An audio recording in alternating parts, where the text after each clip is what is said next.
All right. Right now, we got another special live guest. It is my distinct pleasure. God, I'm so used to seeing that face on Saturday, just all day, every day. And here he is on my show. What a moment. Aaron Taylor, two-time All-American for the Irish back in the day, a Lombardi Trophy winner in college that would later go on to win a Lombardi in the NFL. How about that? And now you see him on CBS all the time. Aaron, what's up, man? Thank you so much for joining us here on Snaps.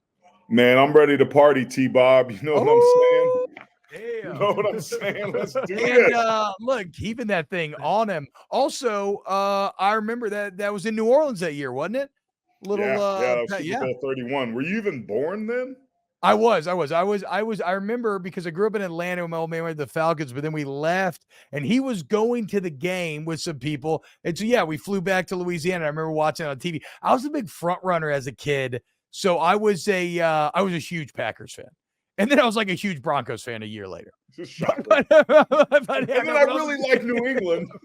Yeah, exactly. Right. I think I finally gotten out of it after that. But Aaron, what's up, man? Hey, big game in South Bend this week. And I got to ask you this about the Irish up front. This has been, this is just a grind that they have been all the way back to going to Ireland to start the season, a Raleigh game that had crazy fucking weather delays that lasted forever, on the, at home against Ohio State battle, on the road Duke battle, road Louisville, and now USC. What are you getting out of the kind of energy levels of the team and the program right now?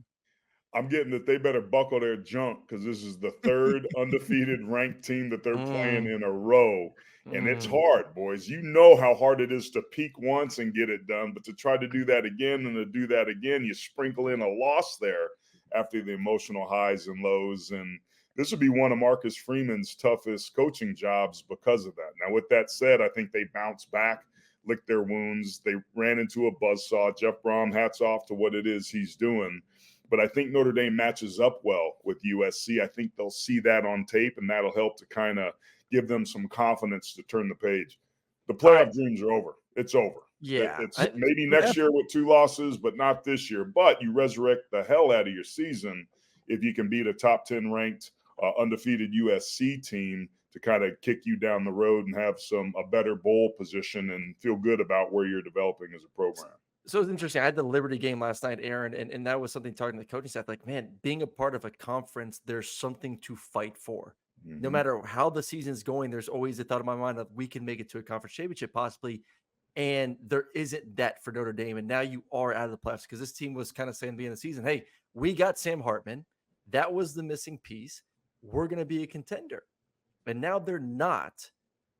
How is it being an independent team knowing that there is nothing to really fight for at the end of the season? There's no trophy to really go out there and grit. It's different, but it was that way with me. I mean, T-Bob, you was talking about A&M and who they are. I played them in the Cotton Bowl 2 years in a row, and you're absolutely right. Like, the more things change, the more they stay the same in college football. So going back to the early 90s when I was on campus in South Bend, it was the same thing. We had one goal, and that was to win the national championship. When with Lou Holtz, our ass doesn't have to be the best team. We just have to be the best team in the stadium every Saturday. And then one day we're going to wake up and be national champions. Watch out, dude. Ryan Day's about to come bursting through the wall and come try to beat your Where's ass. Ryan Day? Where's Ryan Day? I'm tough. Yeah, let an 85-year-old man talk shit to me, and it's on. Oh, baby. Let's go. Yeah, well, Aaron, I would say this, like 12-team playoffs should change that for Notre Dame. Oh, yeah. Like, you know what I'm saying? Like if this was 12-team playoff year, Notre Dame would be as alive as anybody in the country. And I'm with you, Aaron. I looked at this game, and my instinct was to be like, Notre Dame should be tired, and Caleb Williams overwhelmed me. But then I'm like, wait a second. Hold up. I've seen this before. What happens to Lincoln Riley's team when they play somebody with some defensive toughness? Like, what happens to Lincoln Riley's team when they play a Utah that wants to run the ball and hit you in the fucking mouth? Like, we see it every time. And so at a certain point, I got to trust what I'm seeing. I love Notre Dame's defense. I love their rushing attack. I think Estime is going to pop off against this soft. And plus, what happens when you get LA kids in the Midwest in 50-degree rainy weather? They don't know what to do. Did you see him spraying old boy with the little Orkin bug sprayer while they're catching punts? Like, Oh my God. I think this is an awful spot for SC. Yeah, I live in Southern California, T-Bob, so we shut down schools when it gets below 55 degrees. We just don't know what to do with ourselves. And God forbid that it sprinkles, because we lose our minds with that as well. It's going to be a beautiful fall day. It is one of the iconic games, especially on the campus there at Catholic Disneyland. But again, that matchup that you mentioned, as good as USC has been, you take Caleb Williams off that team, they're a 500 team. They're 3-3. So we saw it against Arizona, the late game heroics. I mean, we're crushing Mario Cristobal, and deservedly so, for the way that the end of that Miami-Georgia Tech game went last week and just kneeled the damn ball. USC almost lost that game twice. Once throwing it on first down for Caleb Williams, then the fumble because he wanted to pull it, and it was probably a give read, and then they muffed the snap for the field goal that would have gave them the win, and said it was tied and went to triple overtime. So that's not a smooth operation. So you've given up 40-plus points to the last two teams you played. Notre Dame's certainly good enough to do that, 28 in the regulation. But the defense you mentioned, I think for the Irish, this is a week for them to bounce back. They can rush the passer. They have some people on the outside that can cover up in man coverage. And I think you get back to establishing the line of scrimmage, and that defense can be run on. People have proven that, and I think that's where Notre Dame will lean this week. I want to go to the chat real quick. Turner Young with two great lines. He goes, Catholic Disneyland, ? That sounds pretty dangerous for boys under the age of 18. Well, to be fair, Aaron's Catholic. What type? Say that. Aaron's Catholic. Murray, what type of show did you bring me on to, bro? We get a little wild on here every now and then. Okay. Next thing from Turner Young goes, T-Bob talking about how Miami is irrelevant nowadays. Notre Dame is the same exact Not way. at all. We just talk about nobody shows up at Miami games. Are you kidding me? I'm not asking you this. I want to throw it to my bad. Aaron Taylor. We have a guest here. That's a Notre Dame. I'm going to let him defend Notre Dame, not you. Treat your company right, T-Bob. In the brand. Defend the brand, AT. There's nothing to defend. It's the most iconic brand with the national fan base in this sport. And it's proven by its independence. Now, I'm not saying the product is comparable with what we've seen come out of the SEC, the Big Ten, and the ACC with Clemson over the last couple of decades. In fact, it's been the opposite. There's still a big gap, and we need to close it. But if you're talking about eyeballs and economics, Notre Dame's who you want. It's how we've been able – because I'm with Notre Dame winter tie. It's how we've been able to maintain our independence and have our own dedicated TV network. And we're about to break the bank when we renegotiate with NBC, because the only appointment television that exists now on the linear or cable world is live sports. And Notre Dame's an entity because of World War II and the newsreels that happened before the movies. It created all these Subway alumni. So the relevancy in terms of the on-the-field product and playing in the playoff, I'll give you that. Marcus Freeman's job is to get us back to where that point is. But in terms of interest and eyeballs, man, you put Notre Dame in the octagon with anybody, and it's going to be your highest-rated game. I mean, look, I have a feeling Marcus Freeman's going to get Notre Dame back to being 12-team playoff participants more often than not. But if that happens, T-Bob, we've got to be able to count to 11 before we can get to the 12-team playoff, you know? Yep. I wasn't going to bring that up. I mean, Aaron, would have stopped him, you know? Like they almost did still. They ran right to where the guy was. And they would, and almost got it. The only thing that makes me feel better is that Florida played with 13 and couldn't stop Kentucky's ass. So I feel pretty good about what we're doing. At least you don't stop a team with 10. It's a way better look. I want to go to Sam Hartman, AT. What have you seen from him that gives you confidence that he's got it, like that leadership factor, the guy that we brought in this offseason to be our QB to lead you in the second half of the season? I want a moment of silence for the bearded Messiah.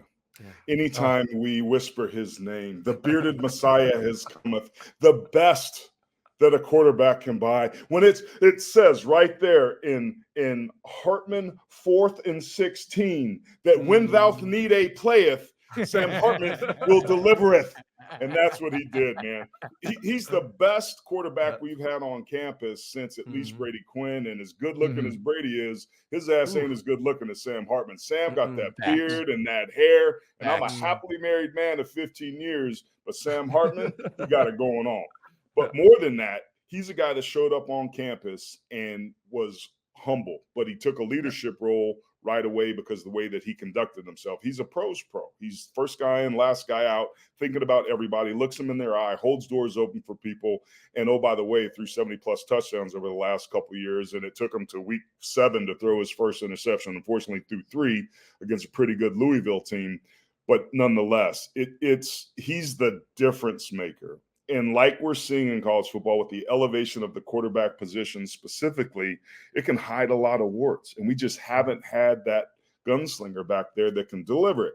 Now, the next step for us is to have those elite receivers. We saw Clemson have it. We've seen Ohio State have it. We've seen Alabama have it. Used to be corners and D-line, right? So it kind of moves about what your roster needs to look like to have success. Look at the success that Georgia's had recently and what they're doing with Brock Bowers and, the highest grossing insurance salesman in the country with the quarterback they had last year. Who's maybe actually selling insurance and he doesn't get things together. Good luck there. But yeah, like Sam's the real deal, man. He's easy to root for. You put the tape on, it looks pretty damn good. And we ran into a buzzsaw last week. He looks like Prince Eric, but like a more rugged, manly version of Prince Eric. Greg says, are we going to talk about how excellent AT's voice is? I mean, it really is just simply incredible. All right, I'll get you out on this one, and we're just going to go very generic because you cover all college football every single Saturday like we talked about. We're halfway through the season, which is a huge bummer. I'm constantly assaulted by Georgia fans, and Aaron, when I say that, I don't think Georgia's going to win the national championship. Who you got, AT? Right now, halfway through, who are you calling to lift that trophy at the end of it all? We talked about this on our show last night, Inside College Football, and the question was Georgia, Michigan, or the field? And I said the field. Michigan's suffering from ain't played nobody. They've got a couple tough games in November. There's no question about that. Georgia, I'm playing the odds. Are they the best eye test team right now? Absolutely. But the pressure starts to mount. We've seen them play down to the level of their opponent. I just wonder if some point it gets to be too much. Saban couldn't do it. Maybe Kirby can, but you got to go all the way back to the 30s in Minnesota. The last time there was a 3-time in a row repeat at the national champion. I just think it's less likely because of those odds than it is for it to happen this year. And the Pac-12 is really, really interesting. Oklahoma made a loud-ass statement against Texas last weekend. So this season has the feeling where it's not going to be chalk. It's going to be something different. Who are the 4 in the playoff right now? If anybody says they think they have an idea about that, their ass is lying because none of us do. It's going to be one of the most exciting Novembers we've ever had. And my guess is when it's in the middle to late January and we're watching the national championship game, neither Michigan or Georgia will be there. Whoa. Love to. So we need an answer, though. We need an answer, though. You still didn't answer. You said Georgia. He took the field. He took the field. I'm taking the field. I'm taking the field. I think Washington could be there. Oregon could be there. Ohio State. I still think Texas can be there. I still think Texas can be there. I don't know. Texas folded, man. It was like they were trying to live off their Alabama win. Oklahoma out-fizzled. Like that hit on the goal line for that interception, that was the moment. It's like, that's it. That's the moment was they couldn't score from the 1-yard line was the moment. That was 3 times. Where's my camera? Yeah. Those are your boys. The red zone's been their problem all season, and it showed up in big moments, and you got to have it. That offensive line was pretty good. Kyle Flood does a great job. They got punked. Yeah, they did. Let's go Huskies. I'm rolling with my boys out of Washington all year long. He is Aaron Taylor. Catch him on CBS. I mean, you already know. I don't have to tell you, obviously. All-American, Super Bowl champion. Aaron, you're the man, dude. Thank you so much for joining us here on Snaps today. Appreciate it, guys. I won the spelling bee in 4th grade at Indian Valley Elementary. Nobody ever mentions that. But I lost in 4th grade on the word memoir. I'll never forget. I was pissed. And spelled it MEMWAR. I had never even heard of memoir. I don't even know what a memoir. I don't even know what it is. That's what I'm saying. I never even heard the word before. I tried to sound it out. All right, that Aaron, French take it for easy, memory? man. All right, boys. Thanks, Aaron. Later. Oh, that's actually a really good joke. French for memoir.